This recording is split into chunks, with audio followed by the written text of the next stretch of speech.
Ô, gente, quando a gente acha que se livrou do Bolsonaro, o Bolsonaro vem nos assombrar com um escândalo de proporções bilionárias. Sim, porque o governo Bolsonaro gastou recursos da saúde indígena com a ONG evangélica que ganhou 872 milhões de reais. E parte dos beneficiados com aéreo foram garimpeiros da região. Sim, você está ouvindo certo. Você está ouvindo certo, sim. Parece aquela coisa da lei de Murphy, né? O bolsonarismo é uma espécie de lei de Murphy multiplicada por 100.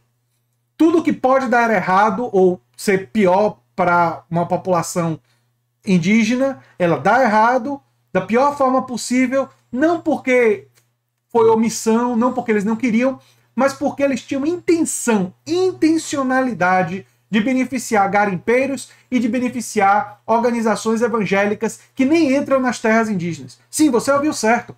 A reportagem do Álvaro Gribel, do Globo, traz os detalhes de que essa ONG nem entrar na terra indígena ela entrava. Vocês conseguem conceber isso? É um dinheiro gigantesco que foi utilizado para beneficiar uma ONG evangélica no Mato Grosso do Sul. E aí compreender porque tinha tanta gente ligada do Mato Grosso do Sul nos atos antidemocráticos, eu começo a entender. Realmente foram muito bem financiados, né? Teve muito dinheiro para organizações lá no Mato Grosso do Sul. Talvez parte da explicação esteja por aí. Essa Missão Kaiowá diz estar a serviço do índio para a glória de Deus. Respeitam a religião indígena? O Deus que vocês estão falando aqui, eu acho que é o de vocês. A religião indígena eu não estou com tanta certeza que vocês respeitam, não. Recursos para a saúde indígena podem ter sido utilizados até para contratar empresas aéreas de garimpeiros. É uma vergonha. É uma vergonha. A reportagem do Álvaro Gribel diz o seguinte: há um mistério quando se olha para o orçamento do governo federal voltado para a saúde indígena. De 2019 a 2022, quase todo o dinheiro foi gasto. Mas ainda assim o país se depara com cenas de horror de crianças, adolescentes, idosos e Yanomamis morrendo de fome, sede, pneumonia e malária. E com intoxicação de mercúrio. A resposta ainda precisa de uma investigação ampla, mas tudo indica que os recursos foram mal empregados, beneficiando organizações pouco eficientes e até mesmo garimpeiros, donos de empresas de transporte aéreo na região. Pelos dados do Portal da Transparência, nos 4 anos, o Programa de Proteção e Recuperação da Saúde Indígena teve um orçamento de 6,13 bilhões de reais, com 5,44 bilhões de fato gastos. A execução orçamentária de 88%, né? Foi tão ruim assim, não? Esses números, no entanto, levam a falsa impressão de que o governo fez sua parte.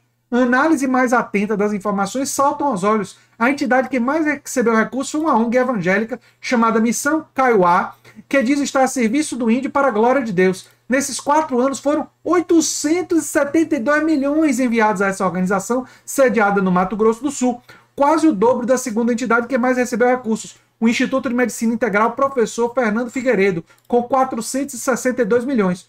O presidente da URIRI, Associação Yanomami, Júnior Ecurari Yanomami, explica que a ONG faz apenas contratação de funcionários como médicos e enfermeiros, mas que eles não têm entrado nas terras indígenas nos últimos 4 anos. Peraí. Gasta dinheiro e não entra na terra, não estou fazendo nada. Estou embolsando dinheiro. Isso aqui tem claros indicativos de desvio de dinheiro para beneficiar. O que é que eles estão fazendo? Se eles fazem parte de uma ONG que supostamente faz saúde, cuida da saúde indígena e não entra nas terras indígenas? Isso aqui é esquema. Tem toda a pinta. Isso é um esquema. Ou seja, tudo indica que os salários foram pagos, mas sem execução correta do serviço. Uma outra fonte que trabalha na FUNAI, mas que preferiu não ser identificada, disse o seguinte, que contrata pessoal pelo período de 1 ano, fazendo demissões em dezembro para ir recontratando em janeiro. Isso cria um déficit de pessoal justamente no primeiro mês do ano. O objetivo é evitar vínculo empregatício.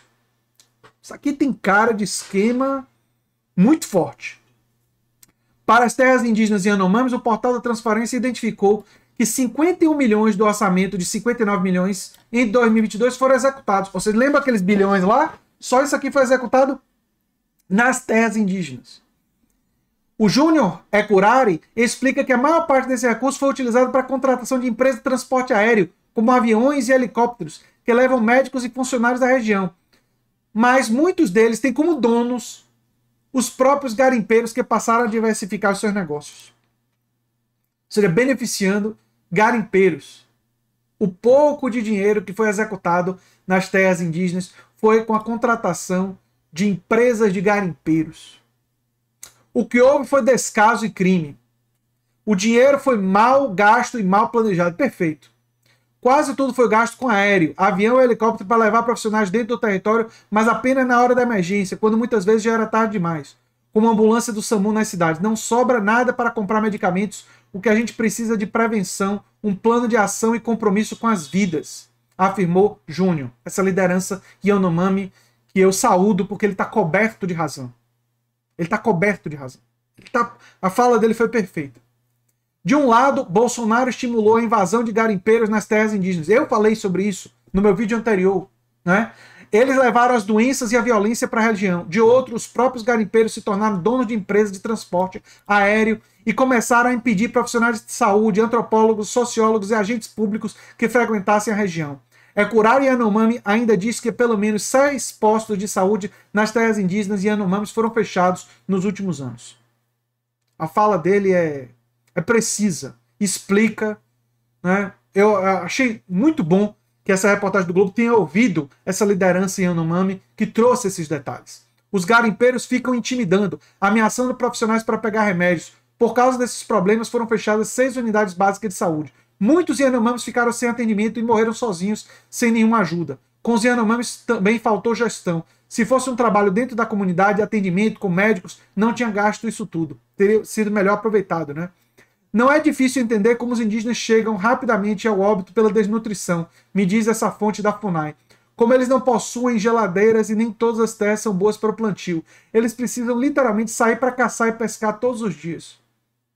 Olha que coisa dramática, forçando essas pessoas a voltar a caçadores e coletores, como se nós estivéssemos numa pré-história da humanidade.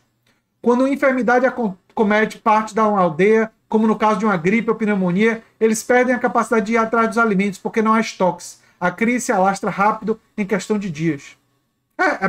Eles estão vivendo uma pré-história. E o governo brasileiro, o governo Bolsonaro, contribuiu para isso, de forma criminosa, beneficiando uma ONG evangélica e beneficiando garimpeiros. Júnior conta que chegou a ser perseguido após fazer denúncia de descaso dos agentes públicos, incluindo a Secretaria Especial de Saúde Indígena, e exalta a ida do presidente Lula a Roraima, o que, segundo ele, trouxe novamente esperança para o povo indígena na região. E tomara que agora, com a ação do governo Lula, com atenção, com levada de medicamentos, de profissionais, de uma atenção pública, essa crise humanitária terrível comece a ser sanada. Mas esses crimes do governo Bolsonaro, crimes motivados para beneficiar ONGs evangélicas que não entram nas terras indígenas, para beneficiar garimpeiros que são responsáveis, em grande medida, por essa tragédia que acomete aos Yanomamis, e eles beneficiaram contratando empresas deles, isso nós não vamos esquecer, não. Nós vamos denunciar. E eu peço a você que compartilhe esse vídeo com suas redes para que essa denúncia chegue a mais pessoas. Nós não podemos ser coniventes com tamanho absurdo. Eu sou André Teixeira Jacobina, o canal é a Nova Máquina do Tempo, e se você quer se engajar numa luta antifascista e o fascismo está vivo no Brasil, eu peço que você se inscreva no curso Literatura e Política, Luta Antifascista pela Democracia, uma parceria minha com o escritor Fernando Drummond, que escreve livros de literatura justamente denunciando os crimes do fascismo. E esse é mais um exemplo de uma atividade criminosa de característica neofascista. Não é? E eu espero que vocês ajudem a gente também divulgando o curso. Um abração e até o próximo vídeo. Tchau, tchau.